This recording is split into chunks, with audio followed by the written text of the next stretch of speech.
What is up, guys, and welcome back to my channel. You are probably here because you want to know how long it takes for your periods to come back normal. And I'm so sorry to disappoint, but it doesn't look like it's happening. I don't know if I'm qualified to say that because it's been like 6, almost 7 months since getting my nexplanon removed, but it's also my second kid, and my body changed so much with my second kid, like in ways that I didn't even know was possible, but it is. So because of that, I'm going to be covering everything that has changed with me as far as like PMS and regularity and my acne and how my periods are so much heavier now. And I actually found out, stay to the end for this one, I did not know that suddenly having a drop or change in hormones messes with your mental state, and there's actually antidepressants that are prescribed in certain situations when nexplanon is removed.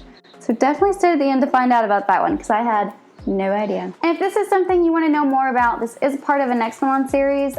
This is my 4th video, but I'm going to be adding on every week until I'm done with the nexplanon series. And then I'm going to continue on with how I'm maintaining because I feel so strong. It's been 3 months between these 2 specific workouts and I am so strong. I know that sounds so weird to say, but I'm gonna be uploading a video once, maybe twice weekly on just how I'm maintaining my weight loss. So if that is something you want, make sure you like this video and subscribe. So number 1, you get notified when I upload. And number 2, that way I kind of know that you actually want to watch it and I'm just not filming the video for myself. I'll have the whole nexplanon series listed at the end of the video. So jumping right into my periods, this video is actually an add-on to my last video. It was all about the first month of what it's like getting nexplanon removed, and I covered spotting, and I dabbled a little bit into my first period, but this is where it's gonna get real. So if you wanna know more, definitely go watch that video. It goes into the first month a little bit more. But being 6, almost 7 months after getting it removed, I would say that my periods are maybe still getting regular. I would say on average every 30 days. Sometimes it's 26 to 28 days, and other times it's 30, 32 days, and I'm like, buy me a pregnancy test. You know, so I would say average 30 days between each period, and the length of them is totally unpredictable. Sometimes I have a mild period for 6 days, and other times it's super heavy and it's 9 days. So there's really no medium right now. So just to give you a little example of what my period has been like, I got the thing removed August 26th. 1 week later, I had a 2-day period that happened on the 2nd and the 3rd. And it was just heavy enough that I needed a tampon or a pad if that's what you're doing. So I would consider it a mini 2-day period because it did get that heavy. And then it just completely went away for a full 4 weeks. On October 2nd, I consider that my full-blown first period because it happened exactly 1 month after that 2-day spotting, but it was so long. It was I don't know, a week and a half, 10 days or something. It was so long that was the first month I decided to start using a Diva Cup. I freaking joked and laughed and took pictures at the concept of a Diva Cup because I just thought that was weird.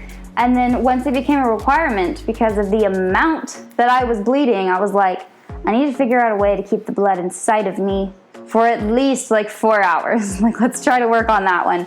So I was changing every hour. It was bad. So I would say for everyone else, it would take about 3 to 6 months for you to become semi-regular again. So with the PMS physically, I get acne like none other. Before, I just dealt with some clogged pores, and now it's I'm getting pimples. I don't know. It was always really weird for me. I would tell someone I have a pimple, and they're like, cool, and I'm like, no, it had a real head on it. I had a pimple. I don't get pimples, but now I do.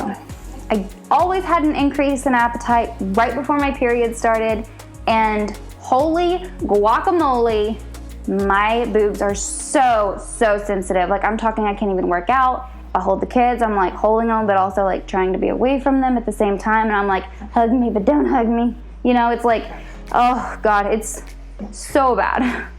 And then PMS emotionally was really hard. I would just get so irritable and frustrated, and that alone would fuel itself into its own little pocket of depression. And it was just, everything was bad for a week, right before I started my period. And then once I started it, I just kind of like stopped the whole PMSing thing.